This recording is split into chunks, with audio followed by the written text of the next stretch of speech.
Inilah saatnya untuk acara Batik, Bincang Indonesia Tiongkok.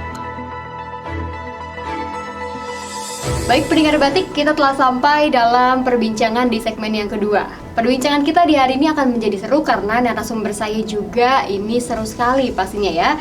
Dan kita sudah kehadiran Mr. Dr. Andes Johari Oratmangun selaku Duta Besar Indonesia untuk Tiongkok dan Mongolia yang saat ini sudah tersambung bersama saya melalui video conference dari Beijing. Nah, mari kita sapa terlebih dahulu. Halo Pak Johari. Apa kabar Mbak Delia? Ni hao from Beijing. Alhamdulillah Pak, sehat. Semoga juga Pak Johari sehat juga.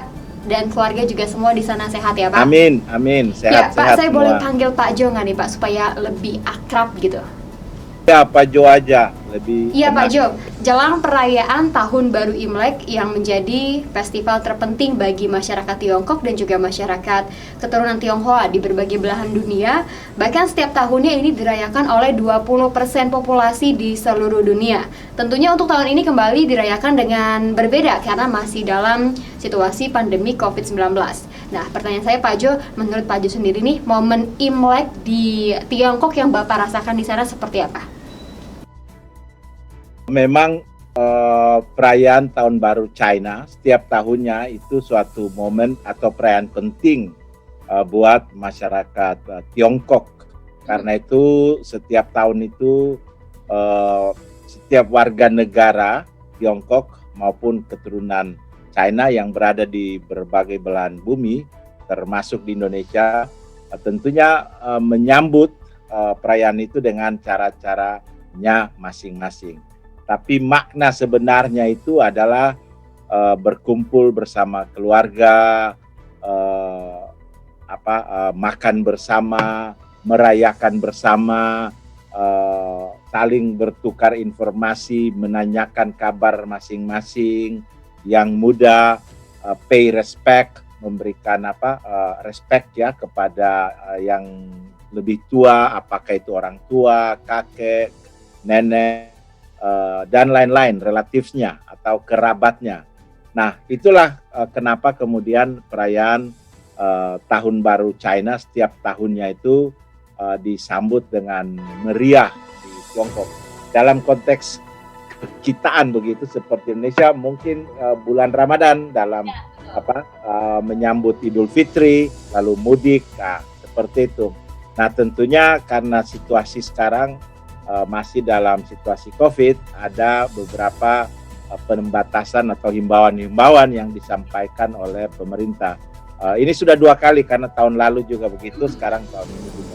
Ya oke, berarti memang keseruan atau kemeriahan Imlek tetap ada gitu ya Pak, walaupun memang ada pembatasan atau peraturan dari pemerintah tidak boleh mudik dan disarankan untuk tetap tinggal bersama keluarga saja atau bersama rekan kerja di tempat bekerja gitu ya Pak?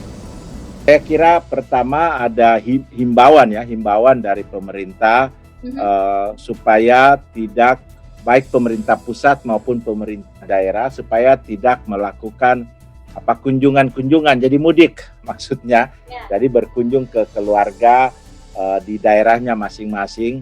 Nah, untuk itu ada anjuran dari pemerintah pusat, jadi pembatasan perjalanan ke berbagai tempat, berbagai provinsi. Namun demikian pemerintah di setiap daerah beda-beda ya, itu memberikan bonus buat pekerja-pekerja khususnya. Kalau mereka tidak kembali, apakah itu mereka diberikan voucher untuk berbelanja, apakah itu mereka diberikan berbagai hadiah, ada juga berupa sejumlah uang tertentu. Jadi ada bonus yang men-encourage mereka supaya melakukan kegiatan perayaan itu di tempat kerjanya masing-masing atau di kota di mana mereka bekerja sekarang atau bersama keluarga di mana mereka bekerja sekarang. Jadi ada berbagai bonus yang diberikan sehingga tidak melakukan pergerakan manusia, perjalanan ke daerahnya masing-masing. Nah, tentunya perayaan di masing-masing kota, khususnya di rumah itu tetap dirayakan. Suasana perayaan Tahun Baru China menyambut Tahun Baru Kerbau ya, Kerbau Besi kali ini.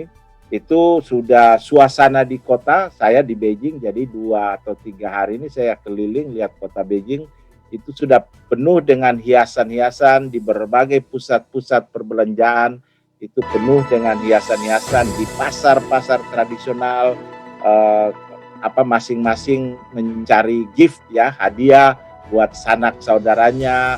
Malah tadi malam itu mereka sudah mempersiapkan diri, dan hari ini istilahnya itu menyiapkan bahan-bahan untuk dimasak hari ini, untuk disantap bersama keluarga. Jadi pasar kemarin itu penuh semua, pasar-pasar tradisional, karena hari ini kan mulai libur.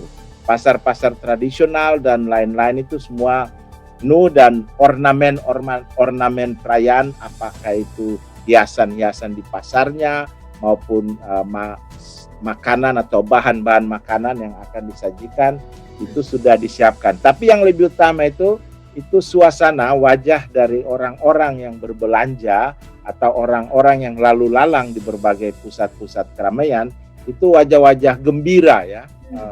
I got that kind of feeling as well. Jadi saya merasakan juga kegembiraan suasana mereka menyambut, walaupun dalam suasana keterbatasan untuk tidak bepergian, tapi tetap seperti Beijing ini dihias secara meriah. Ya oke, berarti memang keseruan atau kemeriahan Imlek tetap ada gitu ya Pak, walaupun memang ada pembatasan atau peraturan dari pemerintah, tidak boleh mudik dan disarankan untuk tetap tinggal bersama keluarga saja atau bersama rekan kerja di tempat bekerja gitu ya Pak. Lalu kemudian nih Pak, untuk Pak Jauhari sendiri, makanan khas Imlek apa yang paling Pak Jo sukai? Ada berbagai jenis kue ya, berbagai jenis kue yang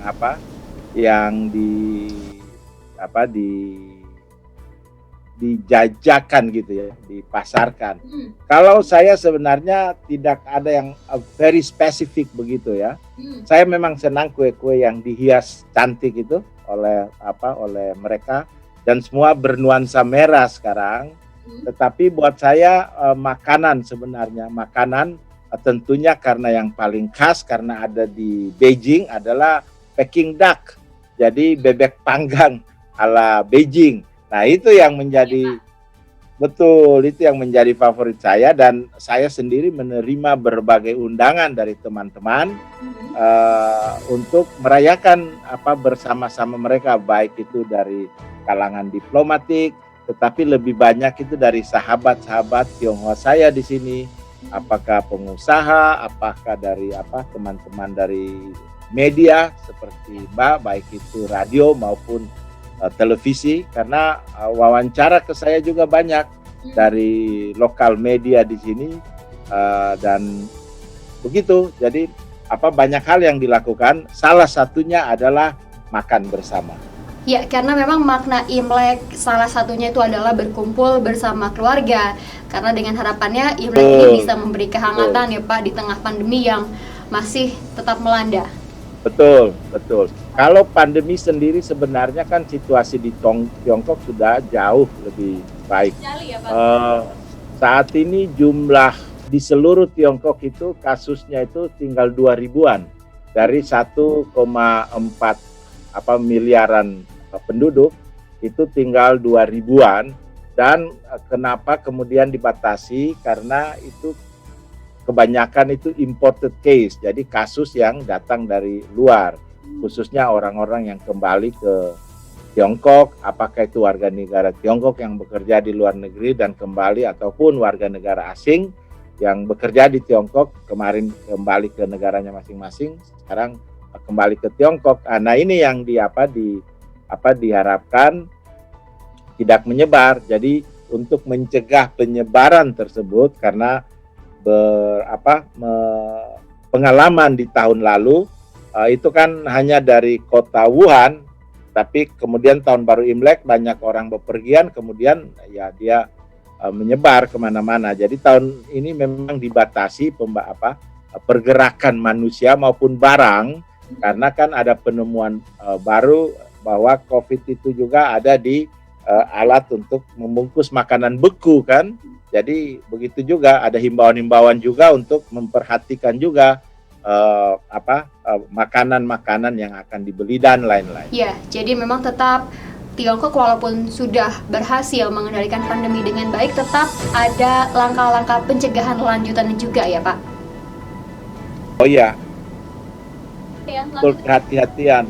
Oh, lalu kita bepergian di kota seperti Beijing ini, kita bepergian kemana-mana ke pusat keramaian, tetapi protokol kesehatan itu tetap dijalankan secara disiplin.